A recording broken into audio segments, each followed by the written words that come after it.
Welcome to valuable study. तो friend, मैं हूं आपका दोस्त राज मालवी। स्वागत करता हूं आपके अपने चैनल वैल्यूएबल स्टडी में। तो फ्रेंड, जैसे आपको पता होगा कि अपनी मध्य प्रदेश पंचायती राज की जो सीरीज चल रही है, ठीक है, अपन ने इससे पहले थ्योरेटिकल पोर्शन पर पढ़ लिया है। तो जिस किसी ने यार देखो वो नहीं पढ़ा है तो पहले आप मेरी प्लेलिस्ट में जाकर वो पढ़ सकते हो, ठीक है। उसके बाद आप MCQ लगा सकते हो। अगर किसी की तैयारी अच्छी हो तो वो अपने आप तैयारी को चेक कर सकता है MCQ के फॉर्म में। तो ठीक है, ये अपना थर्ड लेक्चर है। इससे पहले अपने 2 लेक्चर MCQ के फॉर्म में पढ़ लिए थे। तो आइए शुरू करते हैं अपने सीरीज को। तो ये क्या, इससे पहले अपन ने 40 क्वेश्चन पढ़ लिए थे। तो आपका ये रहा 41वां क्वेश्चन आज की सीरीज का। तो क्या बोल रहा है आपसे क्वेश्चन कि भारत में पंचायती राज प्रतिनिधित्व करता है। इसमें से आपको बताना है कि कौन सा आपका आंसर होगा कि भारत में पंचायती राज प्रतिनिधित्व किसका करता है। शक्तियों का विकेंद्रीकरण करता है, लोगों की हिस्सेदारी करता है, सामुदायिक विकास करता है, या सभी। तो देखो, मैं फटाफट देखो आपको आंसर क्लिक करूंगा और जो भी आपका आंसर हो आप उसको सोच लीजिएगा कि ये हमारा आंसर है, ठीक है। तो देखो, इसका आंसर क्या होगा आपका, इसका आंसर होगा आपका ऑप्शन नंबर 4, ये सभी। तो देखो, जो भारत में पंचायती राज प्रतिनिधित्व किसका करता है, तो भैया वो शक्तियों को विकेंद्रीकरण करता है, लोगों की हिस्सेदारी का करता है, सामुदायिक विकास का करता है, ठीक है। तो इसमें आपका आंसर क्या होगा, ऑल ऑफ, ठीक है, ये वाला ऑप्शन नंबर 4 सभी। चलो चलते हैं नेक्स्ट क्वेश्चन पर। नेक्स्ट क्वेश्चन देखो आपसे क्या कह रहा था। नेक्स्ट क्वेश्चन आपका ये रहा।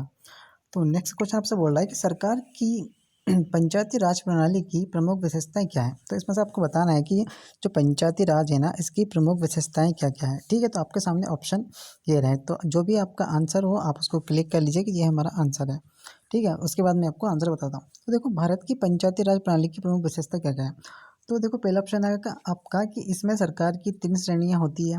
क्या ये आपका ऑप्शन सही होगा या गलत, ठीक है। आप लोग सोच लीजिएगा कि हाँ ये हमारा सही है या ये हमारा गलत है, ठीक है। प्रमुख विशेषताएं ही बतानी है आपको, है ना।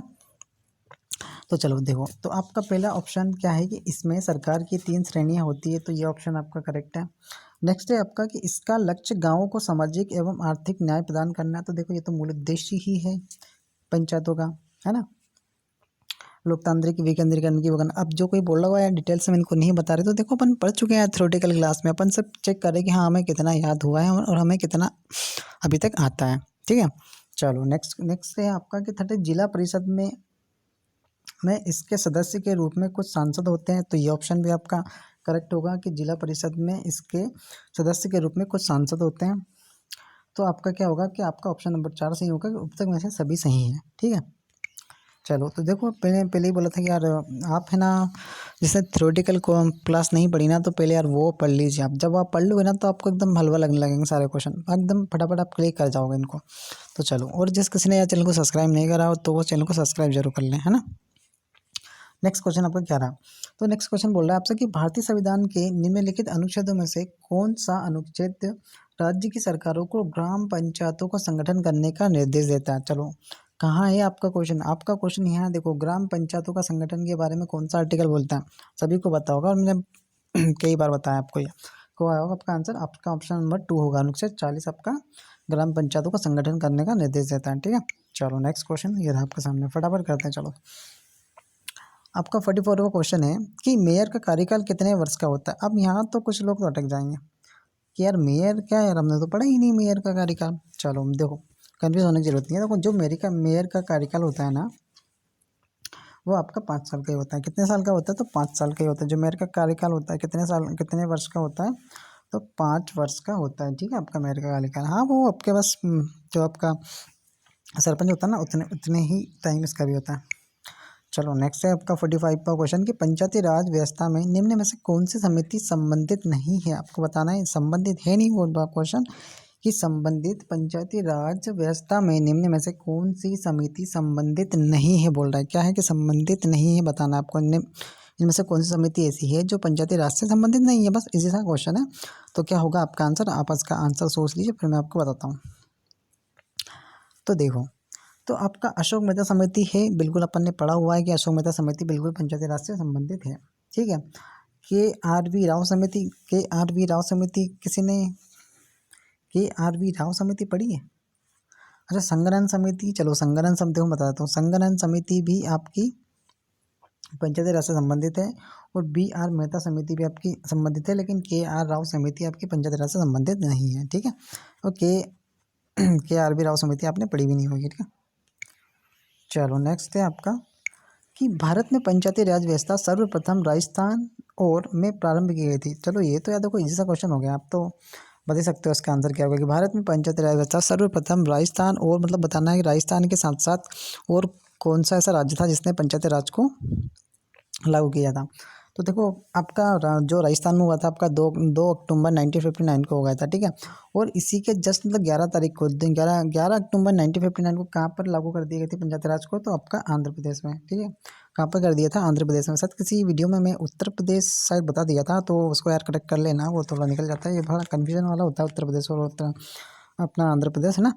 तो कहाँ पर करा था? तो 11 अक्टूबर 1959 को आपका आंध्र प्रदेश में कर दिया गया था, ठीक है। डेट भी ध्यान में आपको रखनी है, ठीक है। आंध्र प्रदेश में क्या था? राजस्थान और आंध्र प्रदेश में, ठीक है। राजस्थान में क्या था आपका 2 अक्टूबर 1959 को, और आपका आंध्र प्रदेश में कर दिया था 11 अक्टूबर को, ठीक है। 11 अक्टूबर 1959 को। चलो नेक्स्ट क्वेश्चन आपका ये रहा। ये अपन थ्योरेटिकल क्लास में डिटेल्स में बढ़ चुके हैं, तो आप उसको जरूर देख लीजिए। तो 47वां क्वेश्चन आपका ये रहा कि भारत के संविधान में पंचायत तथा नगर पालिकाओं से संबंध 73 और 74वें संविधान संशोधन जब हुए उस समय भारत के प्रधानमंत्री, बहुत अच्छा क्वेश्चन है कि प्रधानमंत्री कौन थे उस समय, ठीक है। तो देखो क्या बोल रहा है कि जब 73 और 74वें संविधान संशोधन जब इन्होंने लागू किया था, तो उस समय भारत के प्रधानमंत्री कौन थे, ठीक है। भारत के संविधान में पंचायत तथा नगर पालिकाओं के संबंध में बताना, वो वैसे ठीक है 73 अपना किससे संबंधित है भैया? पंचायत से, और 74 आपका नगर पालिका से, ठीक है। अगर ये लाइन नहीं भी देते तो भी हम समझ लेते हैं कि ठीक है 73 और 74 में पता क्या है। तो भैया जब उस समय आपके प्रधानमंत्री थे तो वो आपको बताना कौन थे, तो मैं बता ही देता हूँ। उस समय वैसे बहुत को पता भी होगा कौन थे, लेकिन ठीक है बता देता हूँ। तो इसका आंसर आपका होगा, उस समय जो आपके प्रधानमंत्री थे वो थे आपके पीवी नरसिम्हा राव। कौन थे? तो पीवी नरसिम्हा राव जी उस समय आपके प्रधानमंत्री थे, ठीक है। अरे उस समय की बात हो रही जब आपका 73 74 संविधान संशोधन 73 संविधान संशोधन जब हुआ था ना, पंजाब का नगर पालिका नगर पंचायत वाला, उस समय भारत के प्रधानमंत्री तो ये थे आपके पीवी नरसिम्हा राव जी, आपको ध्यान में रखना है ना। चलो नेक्स्ट क्वेश्चन आपका ये रहा फॉर डेटा क्वेश्चन कि पंचायती राज किस विषय का, किस सूची का विषय? पंचायती राज आपका किस सूची का विषय? अरे बता सकते हो तो किस सूची का विषय, किस सूची में तो पता है ना आपको, सूची है जैसे आपका पॉलिटी का पार्ट है, लेकिन ठीक है आपको तो बस ध्यान में रखना है यार, भाई अपन पंचायत पटवारी के पर्पज से इतना ध्यान में रख लोगे तो चाहते हो। तो जो आपका पंचायती राज है ना, ये आपका भैया संवर्ती सूची का नहीं है, केंद्र की सूची का भी नहीं है, राज्य की सूची का होता है, ठीक है। आपका पंचायती राज जो विषय है आपका किसा, तो स्टेट का आपका विषय है, ठीक है। तो क्या याद रखना आपको कि पंचायती राज देखो राज में छुपा है, यहाँ से ध्यान में रख सकते हो कि राज, पंचायती राज ऐसा पढ़ना ना, पंचायती राज तो पंचायती राज में तो आना चाहिए ना, राज्य, ठीक है। लग जाएगा, इजीली क्वेश्चन लग जाएगा। चलो नेक्स्ट है आपका कि पंचायत चुनाव होते हैं। अरे बहुत इजी सा क्वेश्चन है यार इसका, आप ये आपके लिए वो हो गया होमवर्क, ठीक है। क्या हो गया? ये आपके लिए होमवर्क हो गया। इसका आंसर आप मुझे कमेंट बॉक्स में जरूर करना, ठीक है। 4 वर्ष में, 5 वर्षों में, प्रत्येक 6 वर्षों में, या सरकार की इच्छा अनुसार क्या होगा इसका आंसर आपको बताना है, ठीक है। ए होगा, बी 2 होगा, 3 होगा, 4 होगा, जो होगा आप मुझे आंसर कमेंट बॉक्स में 49 का ये आपके लिए होमवर्क हो गया, ठीक है। सभी से इतना तो मतलब एक्सपेक्ट कर सकता हूँ कि इसका आंसर तो आप लोग कर ही दोगे, ठीक है। इसका आंसर आप मुझे बता ही देना, ठीक है। अगर वैसे पता ही होगा सबको, इसे मुझे लगता नहीं कि इसको बताने की ज़रूरत है ना। चलो नेक्स्ट क्वेश्चन पे आते हैं। वैसे इसका आंसर मैंने पहले डिस्कस कर लिया था एक क्वेश्चन में, शायद जहाँ तक मुझे पता है ना, कर लिया था अपन ने इसका डिस्कस। चलो नेक्स्ट क्वेश्चन बताओ। नेक्स्ट क्वेश्चन आपका ये है कि निम्नलिखित में से कौन सी एक समिति पंचायती राज संस्था से संबंधित नहीं है, ठीक है। यहाँ है नहीं पूछा है, क्वेश्चन को अच्छे से पढ़ना, नहीं है पूछा कि निम्न में से कौन सी एक समिति पंचायती राज संस्था से संबंधित नहीं है। आपका 50 क्वेश्चन बोल रहा है कि नहीं है वाली मत बताना कि यार कोई देखो कि भैया पीवी नरसिम्हा राव या अशोक मेहता देखो, बलवंत देखो और ठोक दो कि यार ये है। पूछा है कि नहीं है, पंचायती राज से संबंधित नहीं है, ठीक है। तो देखो आपका पहला है पीवी नरसिम्हा राव समिति, तो भैया पीवी नरसिम्हा राव समिति पंचायत से संबंधित नहीं है। एल एम सिंह भी समिति है, अशोक मेहता तो बिल्कुल है, बलवंत राय मेहता तो हमारी पड़ी हुई है, तो दोनों तो ये हैं, दोनों तो होंगी। और एल एम संघवी भी आपकी है, लेकिन पीवी नरसिम्हा राव समिति नहीं है, ठीक है। चलो नेक्स्ट क्वेश्चन पर जाओ। नेक्स्ट क्वेश्चन आपका सामने ये रहा, तो 51वां क्वेश्चन आपके सामने रहा। तो ये बोल रहा है आपसे कि निम्न में से कौन सी एक समिति भारत में पंचायती राज व्यवस्था से संबंधित नहीं है। यहाँ भी बोल रहा है कि नहीं है, ठीक है। अरे हे वाली अब याद रख सकते हो ना, एक ध्यान में रखने हैं आपको ठीक है। देखो देखो इसमें आपको देखो ऑल्टरनेट आपको 3 समिति याद हो रही है कि हाँ यार ये पंचायत से संबंधित है। ठीक है, इसमें बोला कि नहीं है तो एक भैया 3 तो होगी ना, तो 3 वो आपके लिए इंपॉर्टेंट है जो है, तो वो आपको वही तो ध्यान में रखना है आपको।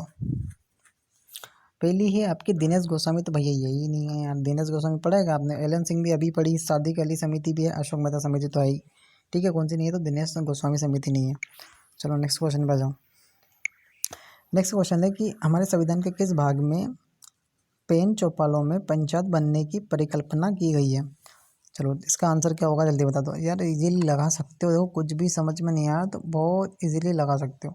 क्या है भैया, हमारे पंचायत बनाने की, पंचायत लिखे ना भैया, पंचायत किस में है आपका, पंचायत पंचायत पंचायत है भैया आपका नाइन्थ में कई में है, भाग 9 में है, तो भाग 9 ये होगा। 9 9 तो पता है ना भैया, एक्स को बोलते हैं 10 इसमें, और जब इसमें 10 से कम चाहिए तो इधर घटाते जाते हैं, ये हो गया 9, ये हो गया 8, ऐसे घटाते जाते हैं इसको। ठीक है, बढ़ाना होता है तो भैया ऐसे बढ़ाते हैं, 10, ये 11, ये 12। ठीक है, ये रोमन गिनती है। चलो नेक्स्ट क्वेश्चन पे जाओ। नेक्स्ट क्वेश्चन आपका जरा कि जिस समिति ने लोकतांत्रिक विकेंद्रीकरण और पंचायत राज की सिफारिश की थी उसका सभापति कौन था? भैया सभापति पूछा आपका कि भैया ऐसी कौन से समय मतलब वो कौन सी समिति थी जिसमें लोकतांत्रिक विकेंद्रीकरण और पंचायत राज्य की सिफारिश की थी उसके सभापति आपको बताना है कौन थे भैया। आपका 53 का क्वेश्चन है, तो बता दो कौन थे वो। बिल्कुल बता सकते हो इजीली आप, कौन सा जाना पहचाना नाम दिख रहा है आपको? तो भैया देखो, JM पन्नीकर नहीं थे, HL कुंजर नहीं थे, महात्मा गांधी भी नहीं थे।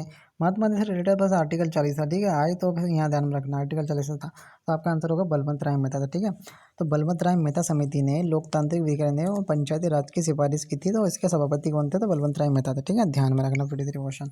तो नेक्स्ट क्वेश्चन आपको समझ रहा क्या हुआ इसका आंसर? पंचायती राज समिति के सदस्य आपको बताना है कि डेज डेज लिखे ना, पंचायती राज के सदस्य क्या होते हैं, मतलब ऐसा आपको बताना है। ठीक है, यहाँ से ऑप्शन पढ़ना है, कौन सा आंसर आपका करेक्ट होगा 54 क्वेश्चन।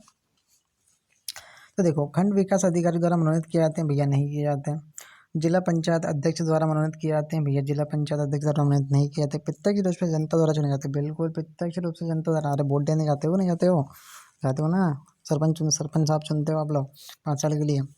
तो फिर आप ही लोग चुनते हो, तो इसलिए प्रत्यक्ष रूप से जनता द्वारा चुना जाता है कि पंचायत समिति के सदस्य। ठीक है, अरे सरपंच को भी आप ही बनाते हो, लेकिन जो उसके सदस्य होते हैं उसको भी प्रत्यक्ष रूप से जनता द्वारा ही निर्वाचित होते हैं वो लोग। ठीक है, जो मेंबर होते हैं उसके, और मेंबर ये सब पढ़ा हुआ अपन ने पहले। ठीक है, कोई बोलेगा नहीं, ये सब मैंने अच्छे से बताया मैंने आप लोगों को ये।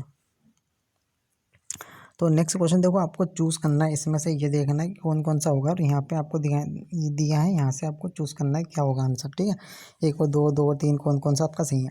तो देखो क्वेश्चन क्या है कि राज्य निर्वाचन आयोग के निम्न कार्य पर विचार करना है। किस पर करना है आपको? तो राज्य निर्वाचन आयोग पर।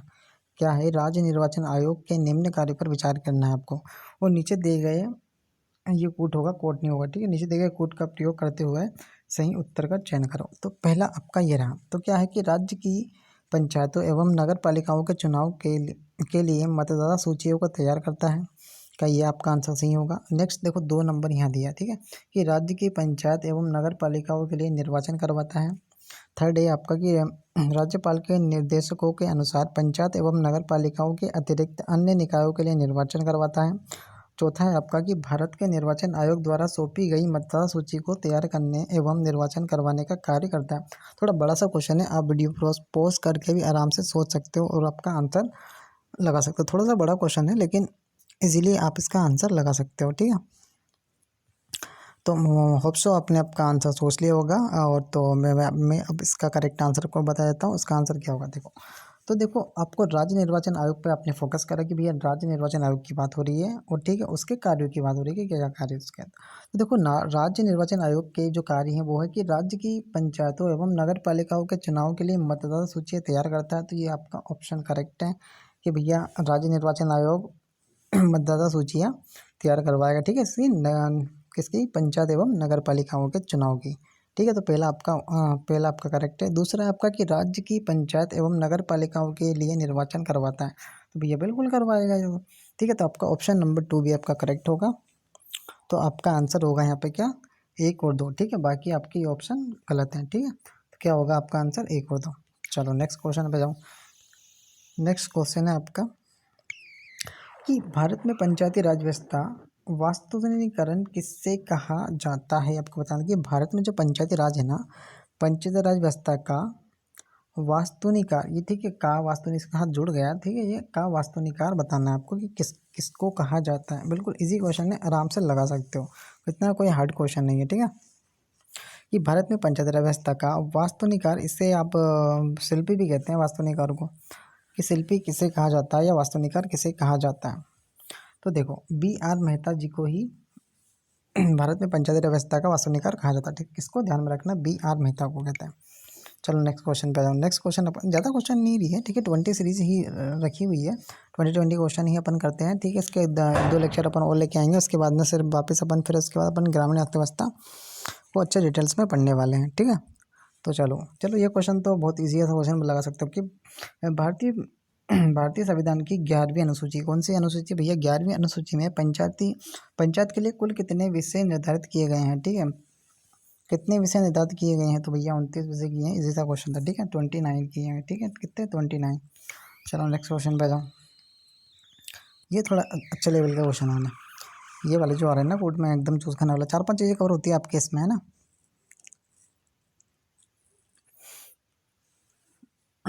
क्या बोल रहा है आपसे कि पंचायती राज व्यवस्था का मूल उद्देश्य क्या सुनिश्चित करना है। क्या क्वेश्चन है कि पंचायती राज,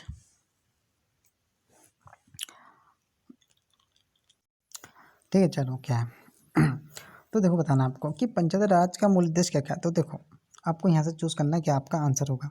तो पहले दिया है कि विकास में भागीदारी, क्या ये आपका आंसर करेक्ट होगा कि पंचायती राज व्यवस्था का मूल उद्देश्य क्या ये है कि विकास में भागीदारी करें, यार बिल्कुल है। किसी के विकास में क्या रोक लगाओगे क्या, बिल्कुल भागीदारी करोगे, ठीक है। राजनीतिक जवाबदेही नहीं, राजनीतिक जवाबदारी नहीं होता भैया, ये तो कट गया। लोकतांत्रिक विकेंद्रीकरण, मैं देखो बोला था कि जहाँ भी दिख जाना लोकतांत्रिक विकेंद्रीकरण, 99% आपका आंसर करेक्ट होगा। व्यक्ति संग्रहण, फाइनेंशियल, मोबाइल एडमिशन नहीं है, ऐसा कुछ काम नहीं करेगा, तो आपका आंसर क्या होगा, 1 और 3 सही है आपके, ठीक है। 1 और 3 कहाँ है, ये रहा ऑप्शन नंबर 3 में, 1 और 3 आपके सही है। चलो नेक्स्ट क्वेश्चन पे आ जाऊँ, शायद ये लास्ट क्वेश्चन है अपना।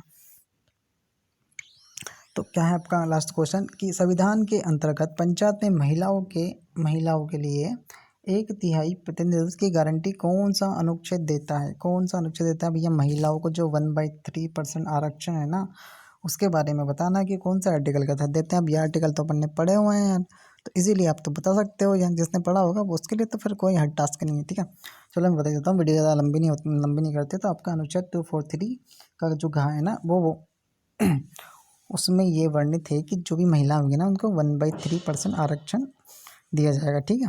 चलो ध्यान में रखना ये वाला आर्टिकल, ठीक है। स्पेशल 243 का किससे संबंधित है, महिला को जो 1/3% आरक्षण है उससे, ठीक है। चलो तो होप सो आज की वीडियो अपनी इतनी यहीं तक थी, होप सो आपको पसंद आई होगी। और जिसको लगता है कि यार ऐसे ही बता दिया, देखो ये सब थ्योरेटिकल पोर्शन है, आप इसको पहले अच्छे से पढ़िए, थ्योरेटिकल पोर्शन जो मैंने प्ले लिस्ट बना रखी है, तो आप उसको आराम से इजीली एक बार पढ़ लीजिए। ज़्यादा कोई मैंने फिर फालतू चीज़ें उसमें भी नहीं पढ़ाई है, आपका एग्जाम ओरिएंटेड चीज़ें ही आपको मैंने बताई है।